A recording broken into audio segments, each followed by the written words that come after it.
Coming up on Carolina Week, is Hurricane Matthew going to pay us a visit? We have those details for you next. A new development in the UNC sexual assault case. Attorneys for Allen Artis say pictures of the victim might have been altered. It's been 2 years since coal ash spilled into the Dan River, and residents are still feeling the effects. All that and more. Carolina Week starts right now. From the UNC School of Journalism and Mass Communication, covering Carolina in HD, this is Carolina Week. Former UNC student Chandler Kenya is admitting some responsibility for a crash that killed 3 people last year. Good evening, I'm Sharon Nunn. And I'm Jacqueline Lee. But first, the Southeast is bracing for a hurricane that might be headed our way.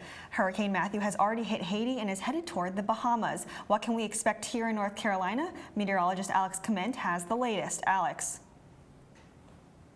Thanks, Jacqueline. A couple things we will talk about are Hurricane Matthew and its expected track, how close it's going to come to the state and the possible evacuations. It is headed towards the Bahamas right now at about 12 miles an hour, and we will see how close it gets to our coast. Right now, the trend is that it is veering off to the east a little bit, as you can see here, and we'll talk more about that in a little bit. Back to you, Jacqueline. Thanks, Alex. The university says it's continually monitoring Hurricane Matthew and will take precautions to keep the campus community safe. It's also important to keep an eye on local weather services to stay prepared. There's a new twist tonight in the case of the Carolina football player accused of rape. It has to do with some of the evidence in the case, pictures of the accuser taken right before she said she was raped.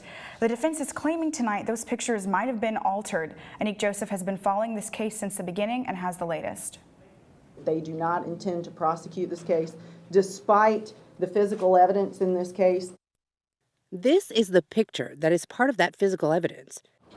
A picture on display when Delaney Robinson and her attorney held a press conference more than 2 weeks ago. They claim the pictures show what appears to be bruises around her neck, bruising from a rape. Allen Artis is the UNC football player accused of leaving those bruises and raping Robinson, a sophomore here at the university. Artis' attorney is Carrie Sutton. She says those pictures have been altered. Sutton says the pictures presented at the news conference are different from these pictures she says she obtained from the Orange County District Attorney's Office. Take a look for yourself. As you see, there appears to be bruising in this picture, but these indicate another story. The accused calls the marks hickeys as a result of consensual sex. So which are accurate? Robinson's attorney released the following statement. The photograph I presented at the press conference was given to me by the Department of Public Safety. In a battle of statements, Artis' attorney responded, I won't be drawn into a debate with Ms. Branch over the provenance of the photos we received from the DA's office after filing a formal motion in Mr. Allen's case. So where's the truth? We checked with the Department of Public Safety for answers. Spokesman Randy Young declined comment, saying only there's nothing we currently have to release over and above the statements already issued by UNC in this matter. In Chapel Hill, I'm Anik Joseph reporting. So is there anything to the claims of the defense? Maybe. We had an expert here at the School of Media and Journalism, an expert in our visual communication area, examine both pictures. Our expert says there is no evidence of any manipulation of the pixels within the picture shown by Robinson and her attorney at the conference. But our expert says there is evidence the contrast of the picture had been enhanced, making some of the injuries in the picture appear darker. An update to the Chandler Kenya case. The former UNC student drove drunk on the wrong side of I-85 last summer. He crashed into a car, killing 3 people. Reporter Katie Camden joins us live from Franklin Street with details about Kenya's latest court appearance. Katie. Jacqueline, it all started here on Franklin Street on July 19th of last year. 20-year-old Chandler Kenya had drinks at 2 bars before driving home and causing a deadly collision. And on Monday, he pled guilty to 9 charges and not guilty to the 3 most serious charges. Kenya met with his attorneys for 2 hours Monday before entering a guilty plea to 3 counts of felony death by motor vehicle.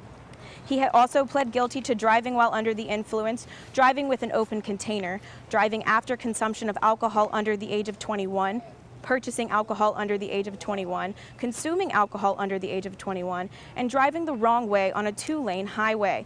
But Kenya says he's not guilty of 3 counts of second-degree murder. Jury selection began Tuesday. All of Kenya's charges added up could bring a maximum sentence of 59 years and 6 months in prison. Jacqueline? Katie Kamen live from Franklin Street in Chapel Hill. Thanks, Katie. Duke Energy has agreed to a $6 million fine after the Dan River coal ash spill 2 years ago. Getting to this point has been a long journey for residents in the area. Another day of fishing on the Dan River. Come out for the fun and throw them back. Many are enjoying the water again, and from the surface, it is impossible to see what happened 2 years ago. A collapsed Duke Energy pipe released more than 35,000 tons of ashes of burned coal from one of its plants into the Dan River. Do you think they'd be healthy to eat? That's a good question. I don't know. Many around the state don't know either. Some of the residents near Duke Energy's 14 coal ash sites don't trust the water in their homes. Coal ash typically contains heavy metals, like arsenic, and people worry it has contaminated their wells. That's a balloon. Robert Gobble lives on Duke Energy's Dukeville Road, just less than a quarter mile from the Salisbury Buck steam station. Strictly bottled water the rest of the way. Years after the spill, and Duke Energy is providing that bottled water for Gobble and about 400 others. On top of that, 14 of its coal ash sites will be closed, and the company has paid at least $500 million for water and cleanup so far. The spill happened in February 2014. 6 months later, the General Assembly passed the Coal Ash Management Act. My administration drafted aggressive legislation. That legislation required Duke Energy to close some of its coal ash sites and phase out the use of wet ash entirely at steam stations like Buck. Then, state officials started testing wells near these coal ash ponds. More than 300 citizens with private wells were told their water wasn't safe to drink because of high levels of different chemicals. I received the do not drink letter. Duke Energy argued those chemicals were natural, but still provides the bottled water, saying giving their neighbors peace of mind also benefits North Carolina. Duke has it delivered every 2 weeks, and it's almost about like clockwork. The most recent law passed early this year requires Duke Energy to provide permanent alternative water sources for residents living within a half mile of one of their coal ash sites. The deadline for this isn't until October 2018, so that may mean 2 more years of deliveries. You'll see the truck pull up out there, and he'll start going from house to house. Between all the cleanup and the water deliveries, people here could see this last for more than a decade. When I spoke with Gobble, he said the common sentiment in his neighborhood is they really just all want an apology from Duke Energy. On Sunday afternoon, a car hit a cyclist on Stadium Drive. Spokesman for the university, Michael John, said the incident was not a hit and run. He said the victim was walking and talking at the scene. John said he didn't have any more information other than that the victim was male. The Durham City Council has asked the Durham Police Department to deprioritize marijuana enforcement. They argue that arresting people for possession of small amounts of marijuana wastes taxpayer money and law enforcement resources. Some community groups argue that marijuana enforcement disproportionately targets the black community. Vice presidential candidates Mike Pence and Tim Kaine met last night at Longwood University in Virginia for their first and only debate. Senator Tim Kaine and Governor Mike Pence brought up their respective running mates' histories. Pence had one of his most memorable moments when he called out Clinton and Kaine for supporting laws that have been called partial birth abortion laws. Let's take a quick listen. The very idea that a child that is almost born into the world could still have their life taken from them is just anathema to me. Kaine generated a lot of social media buzz after he addressed the Trump campaign's connections to Russia. The Trump campaign management team had to be fired a month or so ago because of those shadowy connections with pro-Putin forces. Governor Pence made the odd claim. He said, inarguably, Vladimir Putin is a better leader than President Obama. An estimated 40 to 50 million people watched that vice presidential debate last night. And on the campaign trail here in North Carolina, Michelle Obama visited NC State yesterday to rally college-aged voters. In North Carolina, you don't need a driver's license to get behind the wheel of a moped. What does this mean for drivers on the road? Coming up next.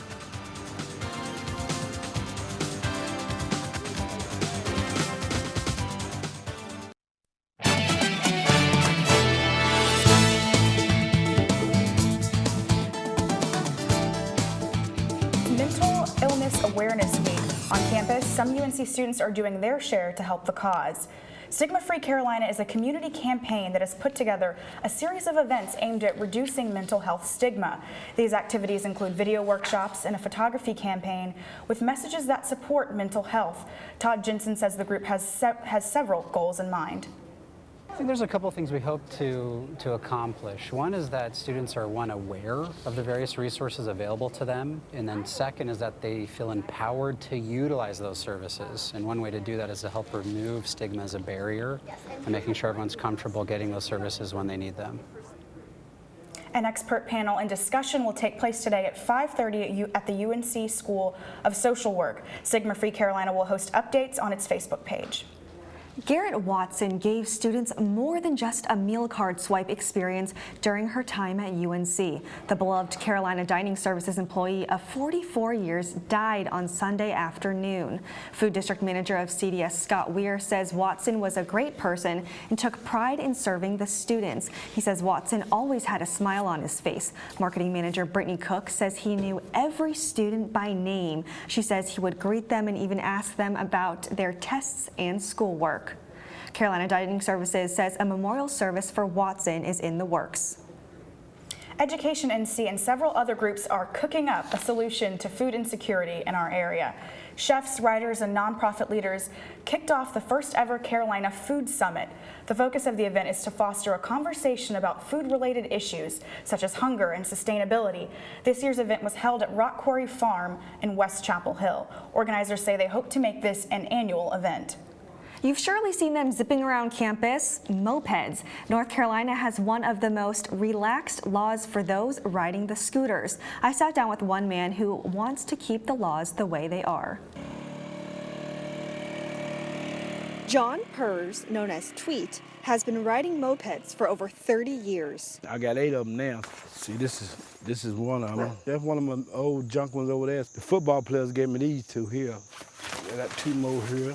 He lost his driver's license decades ago after receiving 3 DUIs. And ever since, I just started riding mopeds. Drivers with DUIs can still get back on the road via moped. The Carolinas Medical Center studied 65 moped accidents and found that 45% of drivers had a previous DUI and 32% had multiple DUIs. But North Carolina is one of 6 states that doesn't require moped drivers to have a driver's license. We don't really need to control this. Rob Foss, director of UNC's Highway Safety Research Center, says requiring unnecessary. This is a low-speed vehicle that's not really a threat to anybody else except people on that vehicle. Representative Phil Shepard sponsored 2 recently enacted laws that require moped drivers to carry insurance and registration. We'll certainly maybe look at it in the future, but as far as I'm concerned, I think we've done what I think is sufficient. But there are those who disagree that this is sufficient. NCDOT Commissioner Kelly Thomas declined to speak on camera, but he made several recommendations to the General Assembly. Number 1, he said moped drivers should be required to have a driver's license. And number 2, those who lost their driver's licenses due to DUIs should not operate a moped. Tweet says he likes the laws the way they are, but license or not, he knows mopeds are dangerous. It ripped my whole arm off. My arm was laying in the road. 14 years ago, Tweet was cut off by a car and then dragged underneath it. He was not driving drunk. It was painful, a lot of blood, and yeah, I was really scared and thought I was gonna die. Tweet lived to tell the tale, but has steel plates in his shoulder, kneecap, and hip. Tweet will continue doing what he loves most while lawmakers decide if he'll be allowed to. Representative Phil Shepard said lawmakers will continue to monitor the situation over the next few years to see if the law needs to change.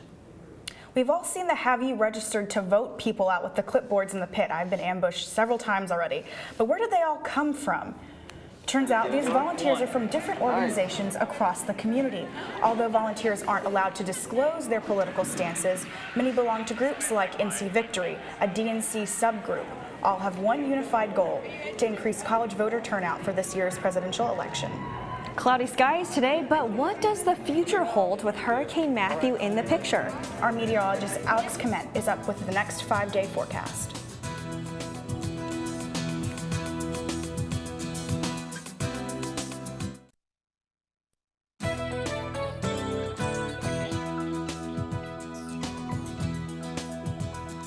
Hey, welcome back and thanks for staying with us. I'm meteorologist Alex Commit with your Carolina Week weather. A couple things as we move forward. I want to tell you about Hurricane Matthew. If you're tracking it at home, it's currently a Category 3 hurricane with the position at 21.8 north and 75.2 west. Its max winds are currently at 120 miles an hour and gusting up to 145, moving northwest at about 12 miles an hour, and the pressure is at 962 millibars.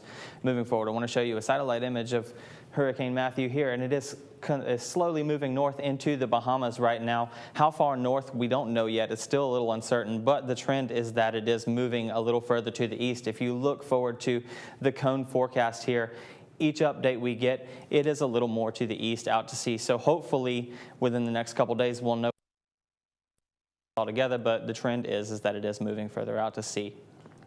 Our surface map, if we look closer to home, you can see that there is a frontal system off of the coast right now that's bringing us a little bit of clouds. They moved in yesterday, and they're going to stick with us around the night and into tomorrow. But as we look forward into Thursday, it's going to still be cloudy.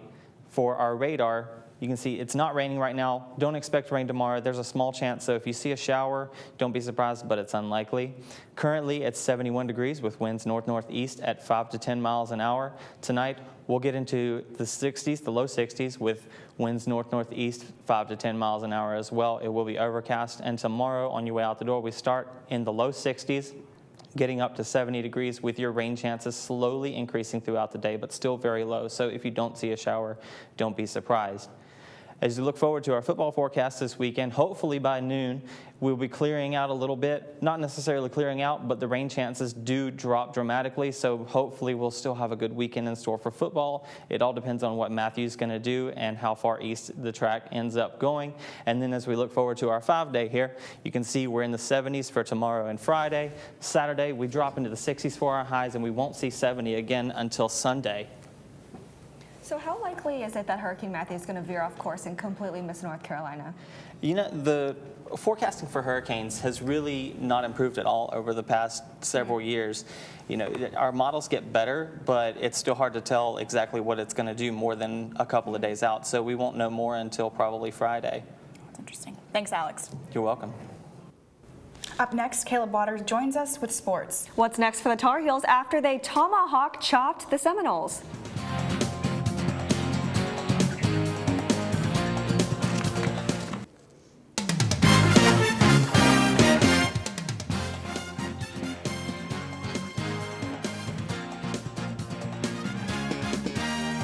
Welcome back to Carolina Week. I'm Caleb Waters.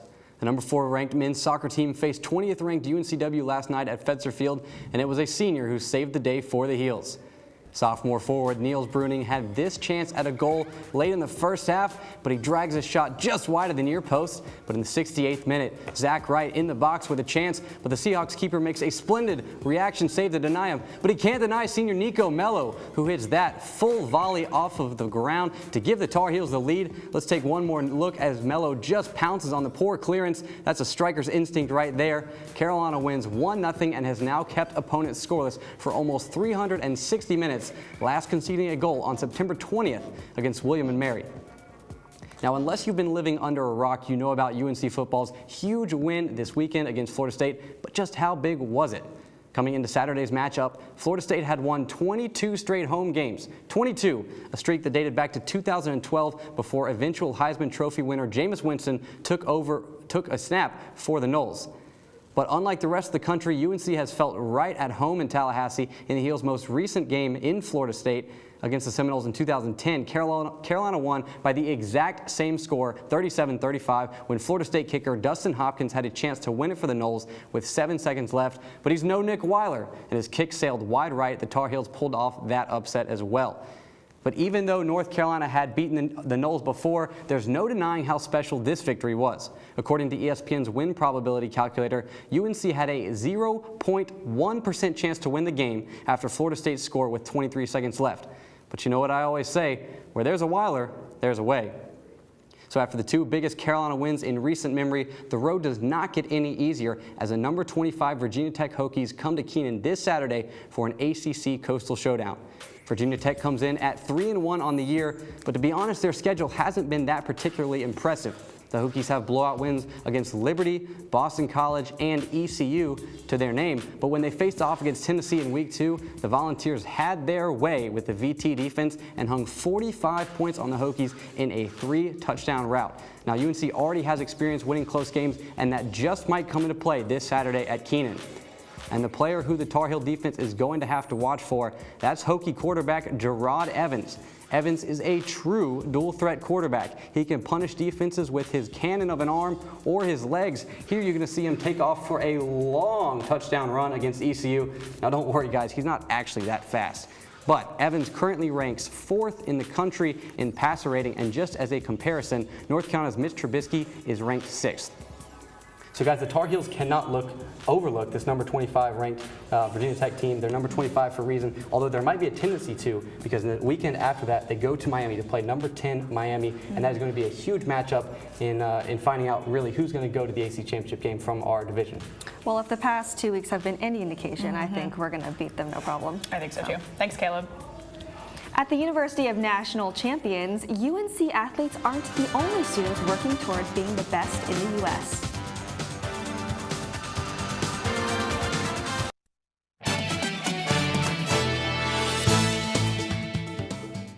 UNC is known for athletic championships in sports like basketball, lacrosse, and soccer, but what about academic championships? Caleb Waters tells us how our very own media and journalism school is bringing home the hardware. This is UNC senior Jessica Coates. As a journalism student at one of the best schools in the country, she's working towards something bigger than just an A. I guess grades lose a little bit of meaning, which is good because we're graduating from school where grades mean something, and we're graduating to something, the workforce, where money and ratings and prestige are what govern our lives. UNC's School of Media and Journalism has won back-to-back and 6 total Hearst National Championships, an award for the best journalism school in the country. Dean Susan King says the championship is validation. Hearst says when you're at the top of the game. They're very hard to win 2 in a row. It says we are the top. Now we got to stay there. For Coates and her classmates, being part of such a prestigious school means working towards excellence. Whether it's editing footage, collaborating with classmates, Yeah, and this is interesting, or discussing with professors, there are always high expectations. My mission statement is that we produce leaders, not graduates. I expect UNC to be at the top of whatever profession they're in because they're highly ethical, they're really skilled, and they're darn smart. The awards are nice, but Coates says it's the lessons she has learned that are priceless. you need the ethical background and you need the training to know that you're putting responsible content out into the world, that you're not just producing more white noise. And the J School has given me all of that and more, and I'm extremely grateful to it. Coates will graduate in May, giving way to the next class of Tar Heels who will work towards 3 in a row. In Chapel Hill, I'm Caleb Waters, reporting. Now, since 2002, UNC's journalism school hasn't been out of the top 5 in the Hearst overall championships, and that's something we really are proud of. Well, we are the best university. So that does it for this edition of Carolina Week. Have a great night.